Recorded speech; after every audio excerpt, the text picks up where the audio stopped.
So dear students, parents and colleagues, good afternoon. My name is Angela Luca. I'm Kültür2000 Koleji International Baccalaureate Diploma Program Coordinator. I'm very pleased to welcome you all to the third Culture Nobel Talks live streaming. The current COVID pandemic outbreak has brought undeniable challenges in our lives, and now more than ever, we appreciate and understand the importance of research and its benefits to humankind. In order to ensure education continuity for our students and improve their awareness of global issues, today we are honored by the presence of Professor Stanley Whittingham, a British-born American chemist and a Nobel laureate. Good afternoon, sir, and welcome to Culture Nobel Talks live streaming. How do you do? Great, thank you very much. Just a few words about your prize. Professor Whittingham is regarded as the inventor of lithium-ion battery, for which he shared the 2019 Nobel Prize in Chemistry with American chemist John Goodenough and Japanese chemist Yoshino Akira. Sir, during your Nobel lecture at Stockholm University, you mentioned the Italian physicist Alessandro Volta, who built the first battery in 1799. Now, in pre-Nobel times, he got a temple as a prize. So I'm wondering if I may ask you, how has your life been since you were awarded the Nobel Prize? Very busy and very wild. Okay. Exciting times, but then everything went very quiet come March this year. Okay, you are a very famous person now, right? That's what my wife says. We all say that. Yeah, congratulations again. And how did you celebrate the announcement? It turns out I was in Germany at the time at a big battery meeting. So they celebrated it with a champagne toast with, I think, 500 people. And then we had a dinner that night. Then I had a press conference by internet with the press in the US before I flew back the following morning. Interesting. Okay. As we have already mentioned before, Kültür Koleji and Kültür2000 college students, they have made some research and prepared some interesting questions about your discovery. And they would appreciate the opportunity to listen to your answers. If you're ready? Yep. Okay, so we can start with question number 1, prepared by our student, Doğa. Hi, my name is Doğa Gökutlu. I'm a ninth grader in Computer Science High School. What I want to ask is about your pioneering batteries. Starting with lithium cobalt oxide batteries have simplified our lives significantly everywhere, such as mobile phones and home appliances. However, we have a limited supply of lithium sources on Earth. How do you think the journey of lithium batteries will continue? What is your opinion? That's a very good question. Yeah. Okay. Thank you for the question. We've come a long way in almost 50 years now since we first invented the lithium-ion battery. And we had concerns back in the 1970s about lithium supply. Because in the United States, for example, the lithium supply came from a state called North Carolina. Since that time, though, they discovered all this lithium in South America, in these deserts, which are up in the mountains, but used to be under the sea. And it appears to be ample lithium there for the next, I would say, 10, 20 years for most vehicle and other applications. But by 15, 20 years, we'll then be recycling the lithium. So we do not anticipate any real problems with lithium supply unless we have very large gigawatt hour grid storage. Thank you for your reply. Now we are ready for question number 2, prepared by student Mehmet. Hi, my name is Mehmet Ardardoğdu and I'm an 11th grader in Computer Science High School. My questions are, what do you think about fossil fuels used today, and could lithium-ion batteries be enough to reduce carbon emissions compared to fossil fuels? Thank you for your attention. Okay. Okay, thank you for your question. I think the answer is partially yes. certainly in the world today, I think renewable energy, solar and wind, is generating more and more energy, and that's being stored in batteries. And in the month of April in the United States, more electricity was generated from solar, wind and hydro than was generated from coal. So that's the first time ever, I think, renewable energy has generated more energy. In my town, we had a battery storage system next to a coal power plant. Was used for what we call peaker power, just used a few hours a year. That power plant is now closed down totally. Okay, so I do not anticipate, at least here, there'll be many more coal power plants, but we'll use gas as for intermittent supplies. But wind and solar are coming on fast, and we have a lot of hydropower from Canada. So I think it's going to get cleaner. And I think a key message I can leave with you now, this virus has been a terror, but it's shown how clean the environment can be if we stop driving, stop flying, and in these days, change our lifestyles a little bit. Yeah. The nature is taking its part back, right? That's right. And I think it's a good thing. We should not go back to where we were. Well, I don't know if it's possible, but yeah, for nature is really becoming a very, very good days. It's really animals and nature are enjoying their times, really, actually. Yes. All right. Now we are ready for question number 3. Hello, my name is Asizene Patila. I am 9th grade student at Kültür Koleji. I will ask you a question about your new research. My question is, why did you decide to double the potential of lithium batteries, and what ways did you follow to carry out this process? Thank you so much for answering our questions. Okay, thank you for your question. When we started out, we had batteries of about 2 volts. That is not very high. So we moved from sulfides, and my colleagues moved to oxides, where we get to 4 volts. So that increased the amount of energy we could store.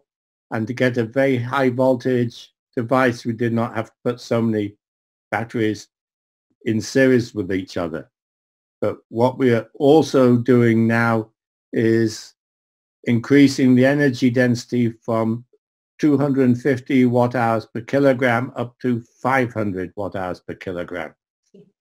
So we keep trying to increase the amount of energy stored. This will make the batteries smaller, it'll make your cars go further, and your smartphones will last longer. Okay, that's all we all hope, right? We're all traveling around with battery supplies everywhere. That's interesting. Okay. Right. It's going to be very useful. All right, now we're ready to listen to question number 4, prepared by our student, Elisa. Hi, I'm Melissa Dengiz, and I'm a 9th grade student at Kültür Koleji. I have questions about your new research. What inspired you to work on lithium batteries? And can you briefly explain the importance of your new inventions in our lives? Thank you. You have partially answered to this question, actually, just a few seconds ago. Yeah. Right. So I was working on how ions move within solid materials. And then at Stanford in California, we started looking at potential of storing energy, but that was at high temperatures. Then I went to Exxon, which was then the largest oil company in the world. And they were interested in electric vehicles. So they want to become an energy company, not just an oil company. So I started working initially on superconductors and found that I could make some superconductors, but they evolved a lot of energy. Mm-hmm. So we then looked at, hey, we can use these chemical reactions to store energy. Yes. And I think the second part of your question about the importance of it, that depends very much on who you talk to. Exactly. Well, no, everybody in the world, I think, has at least one lithium battery, if not more. They carry around all the time. Yeah. So it's dramatically affected our lives. And I think particularly in third world countries, they now no longer need to build the infrastructure for, say, telephones with wires and cables. They go straight from nothing to smartphones. Which is an advantage for them as well to keep up, with the world changes and, okay, Yes. the global issue. Okay, that's great. Okay, thank you. Now we're ready to listen to question number 5, prepared by our student Ege. Hello, I'm Ege. I'm grade 9 student at Kültür2000 Koleji Science High School. I would like to ask a question to you. How many people do you currently work with in your laboratory, and what kind of projects are you carrying out? Thank you. Thank you for your question. That's a little complicated to answer because I run a large research center, which has 10 laboratories. From the west is in San Diego, California. In the east, we have the University of Cambridge in England.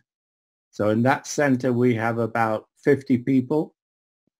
I'm also involved in what we call a Battery 500 project, which is run out of Washington State. That has maybe 30 people in it.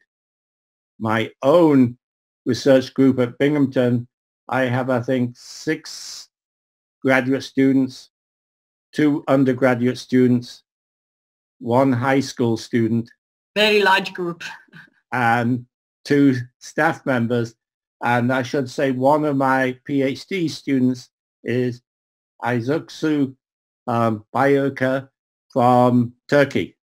Oh, okay. That's great. Great to know. I have a student from Turkey in my group, an outstanding student. What an honor for him or her, I don't know. Her, right, yes. Okay, what an honor, yeah. Thank you so much for your reply. And we're now ready to listen to question number 6, prepared by our student Tuna. Hello, Mr. Whittingham. I'm Tuna Çakır from Kültür2000 School's 90 class. And it's a great honor to have the opportunity to ask you a question, and I'm so glad that you're here and informing us today. So, depending on our last interview with you, we know that you're working for a future with cleaner energy. So what do you think about the climate change that our planet is facing currently? What did cause this, and what should humankind do to prevent this? I really appreciate your answer. To answer that, people talk about global warming. I call it global messing up. Because put it in perspective, I'm looking out of my window now and my trees are covered with snow. And this is in May, so we had a snowstorm last night. Interesting. In Turkey, the weather is very nice. Sun is shining today. It's a very nice day. And my daughter, who lives in Arizona, they had 100 degrees Fahrenheit about 3 weeks ago, so very early. I'm working on cleaner energy. New York State, where I live, it has a mandate to cut the CO2 down by more than 50% within the next 10 to 15 years. Yeah, we read about it. I'm chairing a committee for the governor to get more electric vehicles on the road. And we will have over 3 gigawatt hours of lithium battery storage on the grid within 5 years. So there's a huge push in New York State, in California, in what we call the coastal states are very concerned about global warming. So the goal is to clean up the environment. In my town here, more than half the buses are hybrid electric buses. So the buses are going clean. We still have quite a lot of nuclear power in this state. So that will stay there, even though it's not cost effective, because for the environment, it is clean. I think a number of things cause climate change. And many of these are political in nature. Yeah. So I think clearly, I lived in England in the 60s, 50s and 60s when everybody burnt coal in their homes. So it was very dirty. All the buildings had to be refaced, the stones. So that happened. It's much cleaner there now. When I went to California, there was a lot of smog. Yeah. That has gone away now. Okay. So I think we can clean it up, and our goal should be to clean it up. So I'm involved with many people saying, after this pandemic, we should not go back to where we were before. We need to. I wish so. We all wish so. Yeah. Yes. I think people are finding they can work from home. We don't need to travel every week on a plane. Now we can do a lot more work by video conferences, and maybe we can enjoy our families more if we stay at home more and at least stay in our local towns more. I see what you mean. Okay. We have finished with our questions, and we still have a few minutes. If you don't mind, I would like to ask you something more. Winning a Nobel Prize is really a great achievement. Were you expecting this decision? Was it a big surprise for you, or you were really waiting for that? I mean, was it a name in your life to receive such a prize? Is it something you were looking for? As a scientist and a researcher, I think you have dedicated most of your life to research. Maybe I think something you were expecting, right? Or it was a complete surprise for you and your group? Okay, let me try to answer that. It was not something we were expecting, really. No, certainly, as you set out as a scientist, you don't target a Nobel Prize. But in, I think, 2015, one of the press services said John Goodenough and I were the favorites to win the Nobel Prize that year. So the university here and the university in Texas planned. Nothing happened. Nothing happened the following year and the following year. So last year they did nothing. Okay. So I was in Germany. I think John Goodenough was in London, and the president of my university was in the state of Maine. So in the sense, it was a big surprise. People thought it was too applied. But if you actually read Nobel's will, he says you've got to have something that impacts the lives of everyone. Great, yeah. Benefit to humankind, yeah. Right. So we thought there was a chance, but we didn't really know. And many of our Swedish friends told us, no, it's not going to happen. It's too applied. Okay, that's good on them that you won it then. Okay. Yes. Professor Whittingham, I would like really to sincerely thank you for joining us at Nobel Talks live streaming. It was an honor for me personally, but for all our students to have you in attendance. So I really like to express our sincere gratitude for your presence today. Thank you very much. Thank you all, and please, all of you students, enjoy your lives, have a good time, and you are a great. You want to do. Yes. Thank you very much, sir, once again for joining us. Thank you. Thank you. Bye then. Thank you.